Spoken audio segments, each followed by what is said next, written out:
আসসালামু আলাইকুম। ডক্টর মোহাম্মদ ইউনূস একটি অতীব গুরুত্বপূর্ণ কথা বলেছেন। কথাটি একটু শুনি। সারা দেশ ঘুষের মহাসমুদ্রে নিমজ্জিত।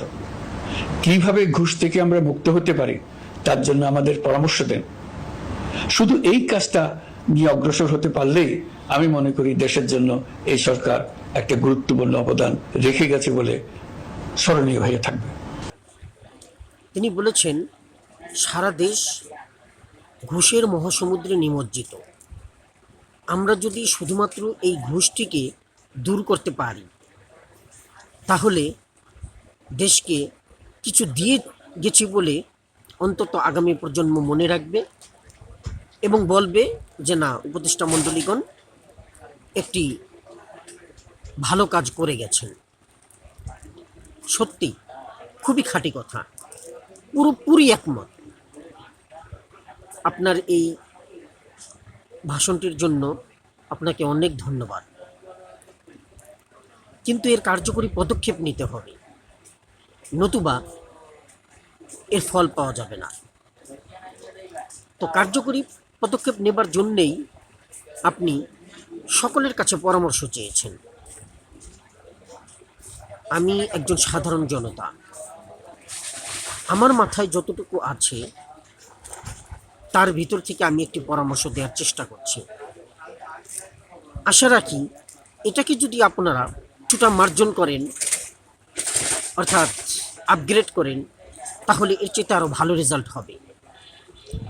এর আগেও আমি বেশ কিছু সম্বন্ধে বলেছি, তবে এই পরামর্শ দেওয়ার ব্যাপারে এবং সংস্কারের ব্যাপারে এটি আজকে প্রথম পর্ব। বিষয় তেল। পরামর্শ নাম্বার 1, তেল। তেল দিয়ে আজকে শুরু করছি। ইদানিং একটি খবর খুব প্রচারিত হচ্ছে, যেটির সফলতা সাধারণ মানুষ ভোগ করছে। তেলের দাম কমানো হয়েছে। ধন্যবাদ আপনাদেরকে। এই তেলের দাম কমাতে খুব কষ্ট হয়েছে। জ্বালানি মন্ত্রী তাই বলেছেন, জ্বালানি উপদেষ্টা তিনি তাই বলেছেন। তো আমরা ডিজেলের দাম 106 টাকা 75 পয়সা থেকে 105 টাকা 50 পয়সা, মানে 1 টাকা 25 পয়সা পার লিটারে কমাচ্ছি।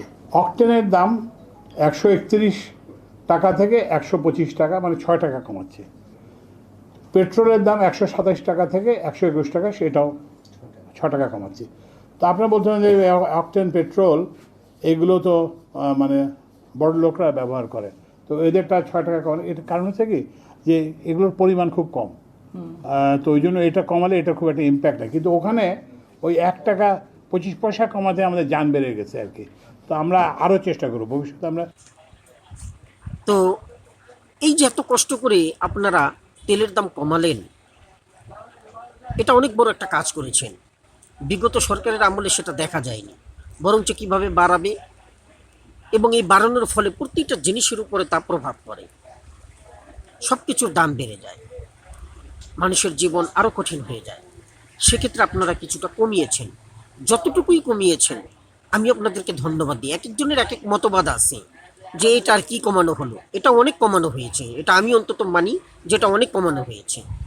এভাবেই ধীরে ধীরে এগোতে হয়। কিন্তু আমার কাছে মনে হচ্ছে এই যে কমালেন আপনারা, এই কমিয়ে মানুষের কাছে যে বাহবা পাচ্ছেন, এটি আসলে মেকি বাহবা। এই বাহবার স্থায়িত্ব বেশি দিন নয়। হয়তো কমিয়েছেন, হয়তো নয়, অবশ্যই কমিয়েছেন। এই কমানোর ফলে সাধারণ জনগণ আপনাদেরকে কৃতজ্ঞ চিত্তে স্মরণ রাখবে। আজ থেকে 10 বছর পরে হোক, 15 বছর পরে হোক, আপনাদের উদাহরণ টানবে এবং বলবে সেই সরকার তো কমাতে পেরেছে, কিন্তু আপনারা কেন কমাতে পারেন না। কিন্তু আসলে এটা স্থায়ী সমাধান নয়। আপনি কমিয়েছেন, আপনি বাহবা পাচ্ছেন।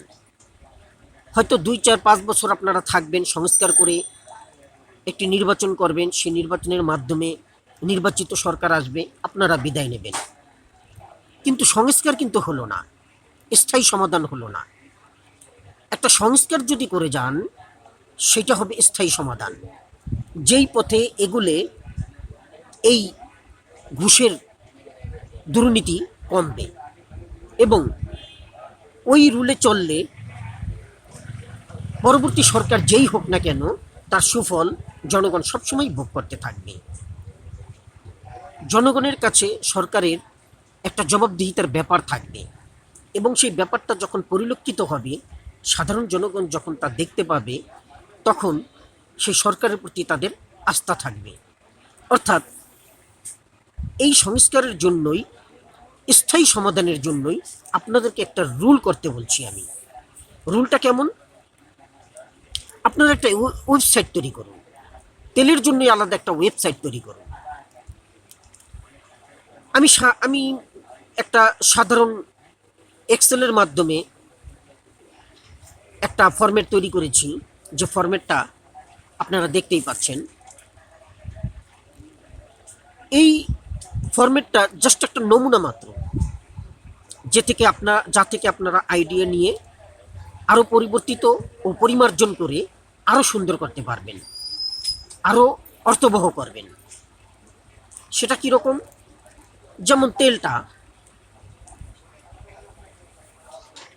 ক্রমিক নাম্বার দেওয়া হয়েছে। 1 নম্বরে তেল আপনারা কোথা থেকে আনেন, কোন দেশ থেকে আনতেছেন, তেলটা কি পরিমাণ তেল আনতেছেন, কত তারিখে আনতেছেন, এবং যে পরিমাণ তেল আনতেছেন সেই তেলের তো একটা রিসিট হবে। সেই রিসিটটা এই ফরম্যাটের সাথে যুক্ত করে দিন। আমদানি করতে কি পরিমাণ খরচ হয়েছে বা অন্যান্য কোনো খরচ থাকলে সেই খরচগুলো অ্যাড করার পরে বাংলাদেশে এসে যদি সেই তেলটা পরিশোধন করতে হয়, তাহলে পরিশোধনের পরে বাজারে ছাড়ার পরে এই তেলের মূল্যটা কত দাঁড়ায় তা সম্পূর্ণ আপনাদের এই ওয়েবসাইটে প্রকাশ করুন।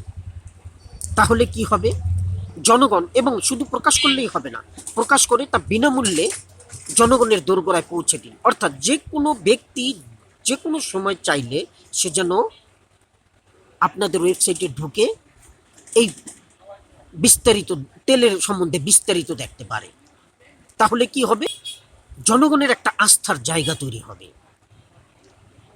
আর সেই আস্থার জায়গাটা তৈরি করে গেলেন আপনারা, যার ফলে এটার একটা স্থায়ী সমাধান হবে। পরবর্তীতে যে সরকারই হোক না কেন ওই জিনিসটা তাকে মেনটেন করতে হবে। আর ওই জিনিসটা যখনই মেনটেন করবে, মানুষ যখন ওই ওয়েবসাইটে ঢুকে দেখতে পারবে যে সরকার কত তারিখে কি তেল এনেছে, বাংলাদেশের রিজার্ভ কত আছে, তেলের পরিমাণ কি আছে, বর্তমানে তেলের দাম কত, সরকার কি টাকা দিয়ে কিনেছে এবং তা কত টাকায় ছেড়েছে, বাজারে কত টাকায় পাওয়া যাচ্ছে, এই সব কিছু যখন দেখবে, তখন জনগণের মধ্যে আর প্রশ্ন থাকবে না যে হ্যাঁ, সরকার অহেতুক তেলের দাম বৃদ্ধি করেনি কিংবা তেলের দাম কমানো হয়নি, তিনি সঠিকভাবেই দেশকে পরিচালনা করতেছেন। অর্থাৎ এই রুলের মাধ্যমে একটা আস্থার জায়গা তৈরি হবে। আর সেই আস্থার জায়গাটা তৈরি করতে পারলেই হবে আপনাদের স্থায়ী সমাধান, অর্থাৎ একটা রাষ্ট্র কাঠামোর সংস্কার। আশা রাখি আপনারা এই ব্যাপারটা ভেবে দেখবেন। ধন্যবাদ। আসসালামু আলাইকুম।